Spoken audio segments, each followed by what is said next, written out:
I'm sure you've seen these signs around. Help wanted.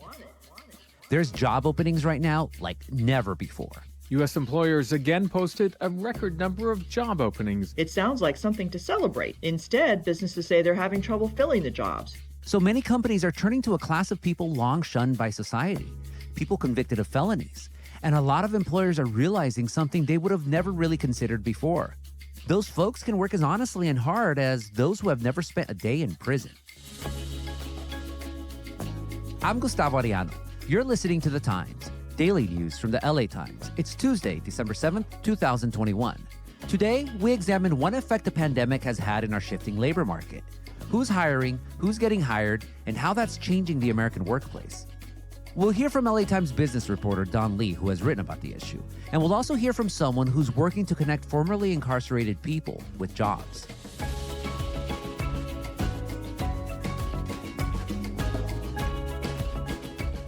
There's about 20 million people in the United States with felony records, and unemployment rates among the formerly incarcerated is especially high, 27% a few years ago per the Prison Policy Initiative.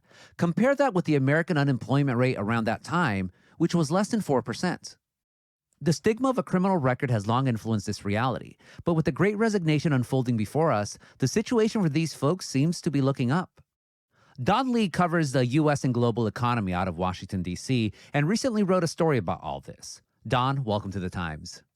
Great to be here. Thanks for having me. Besides prospective bosses being scared of someone's criminal record, what are some of the other historical factors that have made it so hard for people with felony convictions to get jobs? Well, I think, as you pointed out, there is a stigma, and some employers, maybe many employers, are concerned about both their productivity, but also how they might relate to coworkers and customers if that's part of their job. But there are also other things. There are literally hundreds of restrictions and conditions placed on people who have felony convictions, and those, millions who are on parole or probation.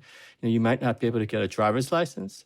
Some jobs are excluded, barbering, beautician services, certain health, medical occupations. And you might have a curfew, meaning you can't get graveyard, shift jobs at warehouses and other places that right now desperately need workers. So I think these are among the restrictions that keep many potential hires who have criminal records from actually getting hired. And of course, as we know, employers use these programs and software to do initial screening, and they do background checks. And oftentimes that will be a big obstacle, and that'll basically put a halt to their processing applications or applicants getting in for interviews.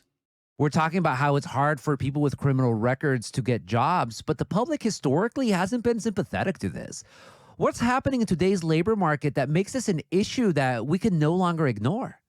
Right now, as we know, the economy is really struggling with labor shortages coming out of the pandemic. There's just been a surge of demand for many products, and we're getting increasing demand for services too. And people have been reluctant to come back in. Health fears, child care, and expanded federal jobless aid may have kept some unemployed Americans from seeking work. A record number of Americans quit their jobs in September. Workers finding themselves with bargaining clout for the first time in decades are becoming choosy about jobs. Empowered workers are quitting to take higher pay, being dangled by increasingly desperate employers. And then we have a variety of demographic factors, right? Aging of the population and declining births. We've had declining immigration. And so for a variety of reasons, we are having this unusual shortage where we've got roughly 10 million job openings, and that's more job openings than the number of unemployed people. So there's this need.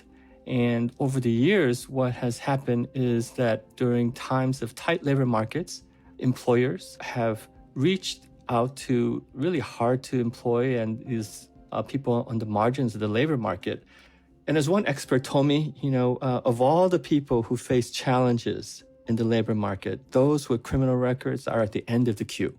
But now I think employers, more of them anyway, are asking, can they really afford to not look at this group? I mean, we're talking about roughly 20 million people.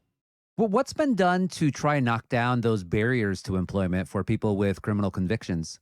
A number of states, maybe about a dozen of them, have passed laws that restrict what's called pre-employment or application identification of their criminal records. So it's known as ban-the-box, right? Where you're not allowed to ask an applicant in their application whether they have a criminal record or not, in California and about a dozen other states. Oh, yeah, that's something that's been promoted by some prominent Democrats in recent years. It is relevant to find out whether somebody has a criminal record. We're not suggesting ignore it. What we are suggesting is when it comes to the application, give folks a chance to get through the door. That way they'll have a chance to be seen as more than just someone who's done time. They'll have a chance to be evaluated on their skills and their work ethic. So at least that gets them past that door. Of course, once you clear that stage and you go in for an interview or for further background checks, then obviously gaps in employment and discussions will reveal that you might have had a criminal history and jail time. Obviously, employers are not, supposed to discriminate outright, but we know it's happening. In your time covering business, have you ever seen employers be as open to hiring such people as right now? I have not. I've been covering the economy more or less for the last 30 years. And, in the late 1990s, when we had a very tight labor market, employers were hiring or more prone to hire people on the margins, including those with criminal records. And then right before the pandemic, too, we had very low unemployment, 3.5%. America is working. And not only is America working, America is getting paid. It's a 50-year low, and employers also were beginning to look at this group. But I think right now, because of some changes in laws, because of more attention paid, and because of the dire need, I do think you have more employers that are looking and willing to give it a try. We'll have more after this break.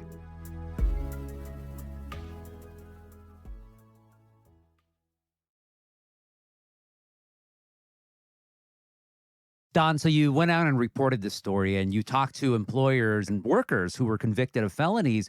What did they tell you about their experiences? I think a number of workers whom I talk with, they want to work, first of all, and they realize that there are a number of restrictions on them. One worker I talked to from Long Beach, he said because of his particular criminal offense, one of the conditions of his parole release was that he couldn't work or congregate within 300 feet of a dispensary. He also had a 10 p.m. curfew. Others, they might have committed something related to financial crimes, but then they were excluded from, say, warehouse work or truck driving, which aren't really related. So there are these barriers.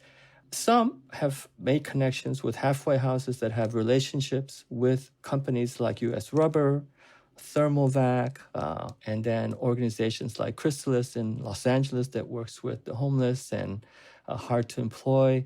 They are matching employers with employees. And many of the workers, I'm told by employers that on a skill level, they're just as good as other coworkers who don't have criminal records. But where there is some difficulty is that their turnover is higher.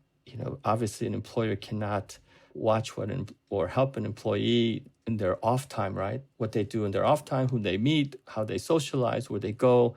And some will fall into old habits or old friends.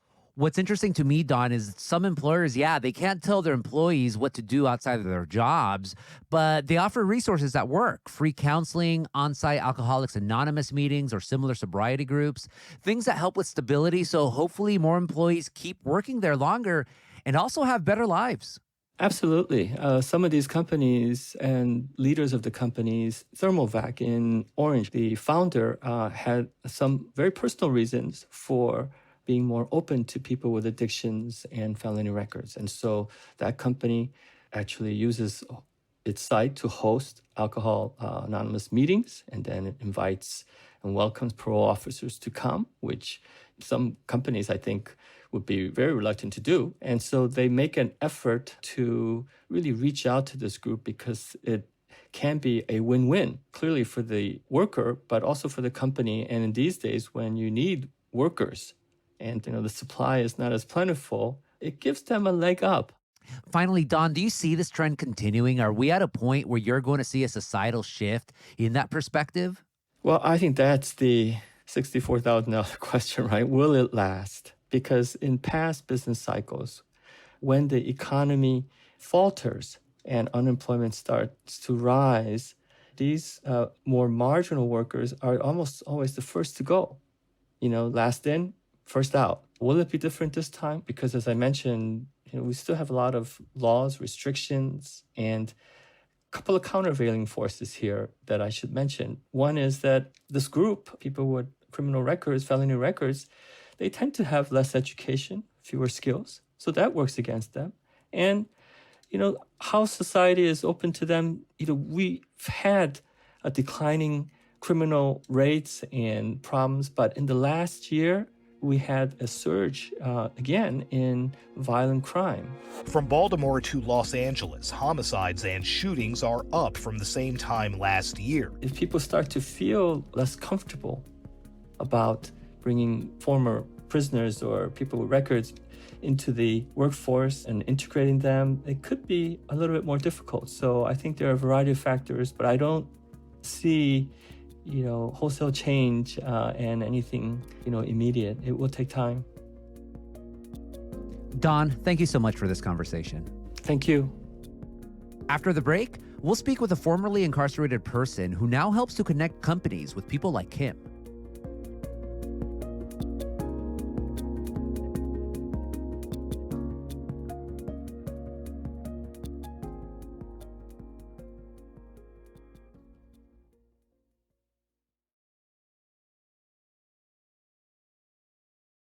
Harley Blakeman is the founder and CEO of Honest Jobs. It's a company dedicated to, quote, helping people impacted by the criminal justice system find gainful employment fast. Harley, welcome to The Times.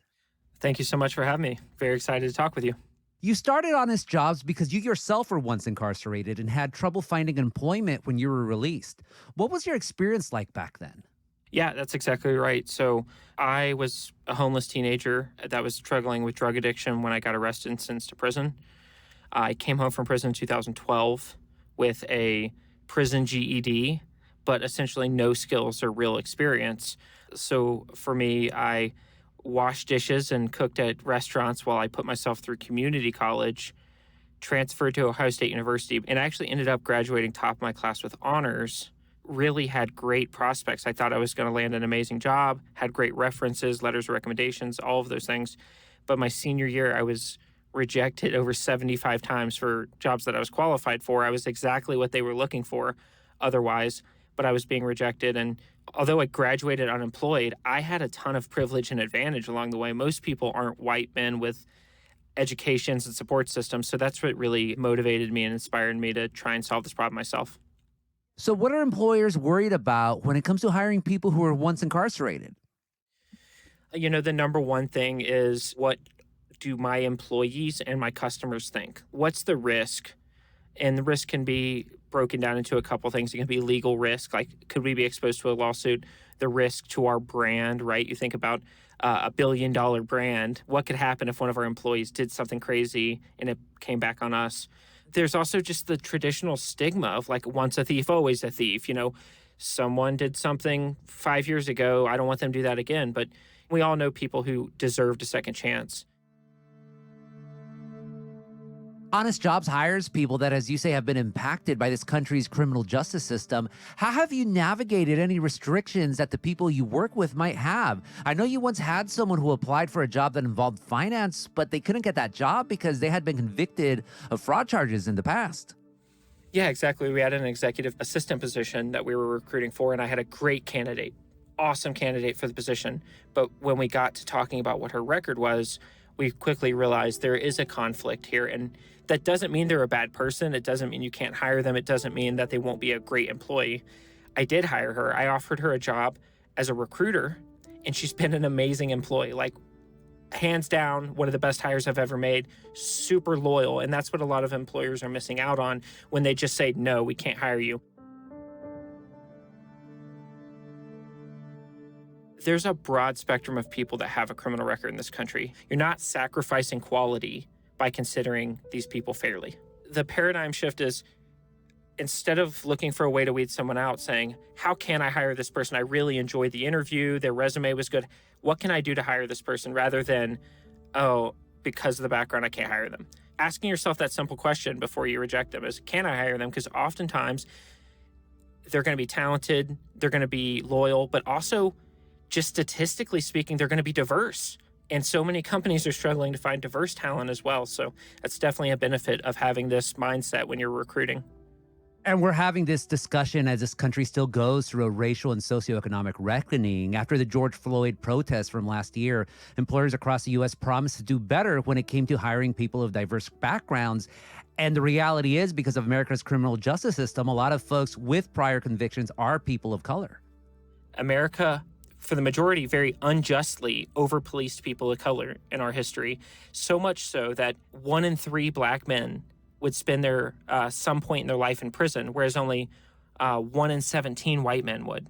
So for employers that want to work with this population, and they should, they're going to have to look a little deeper than just saying, hey, please come apply, please come work for us. They've got to look at what comes with that. Somebody has to fix what the wrong was, and the wrong was the young Black man applying for this job that has a violent felony. Well, that scares you, but we have to figure out, how do we get past that? We've got to be able to say, we're going to give people a fair chance. We're going to give them a second chance. When the protests were happening, we saw all the DE&I budgets going up, companies allocating millions of dollars to these initiatives. I knew immediately it's not going to work exactly the way they want, because 1 in 3 of those people are going to have a felony. So they're going to spend a lot of money, and they're still not going to be prepared to actually have them come into the workforce. Accepting people of color with records is going to be more important to the long-term success of people of color in our country than any social media post, any budget allocation. You've got to be able to give them a second chance. Nevertheless, discriminatory hiring practice remained the norm, the stigma, as you said. But how have you seen employers change that perspective when it comes to formerly incarcerated people, if at all? Yeah, so one of the trends we're seeing that especially larger companies are doing is they're actually removing the hiring managers from the background check completely.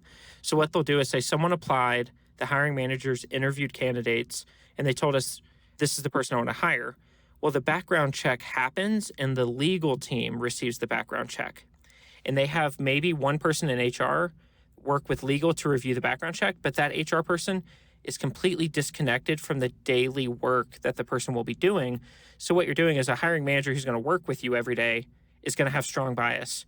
Whereas someone who's focused on equity and inclusion, they're only thinking about the real risks to the business. So what happens is these larger companies are able to accept more because there's not that close human bias of like, I'm going to work with this person every day. I don't want to have a felon in my warehouse or whatever. Corporate, the legal team or an HR professional who's not so close to the operation every day can make more of a unbiased, bigger picture decision. And it's not like all these job applicants were released from prison in the last year. In some cases, it's been 5 years ago, 10 years ago. Absolutely. I mean, we talked to someone day before yesterday who said their conviction was 16 years ago and they got denied a job because of it.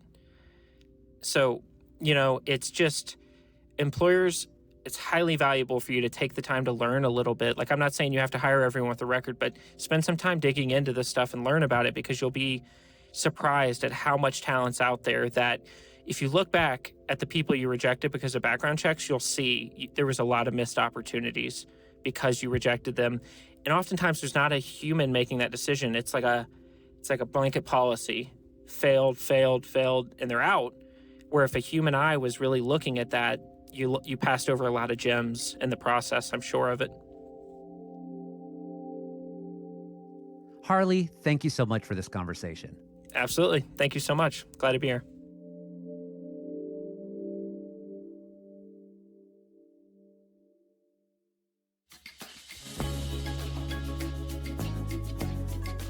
And that's it for this episode of The Times, daily news from the LA Times. Tomorrow, we look at the life and legacy of Jacqueline Avant. Our show is produced by Shannon Lin, Denise Guerra, Kasha Brasalian, and Melissa Kaplan. Our engineer is Mario Diaz. Our editor is Lauren Rabb. Our executive producers are Jasmine Aguilera and Shani Hilton, and our theme music is by Andrew Eapen. Like what you're listening to? Then make sure to follow The Times on whatever platform you use. Don't make us Tapuchia Podcasts. I'm Gustavo Arellano. We'll be back tomorrow with all the news and desmadre. Gracias.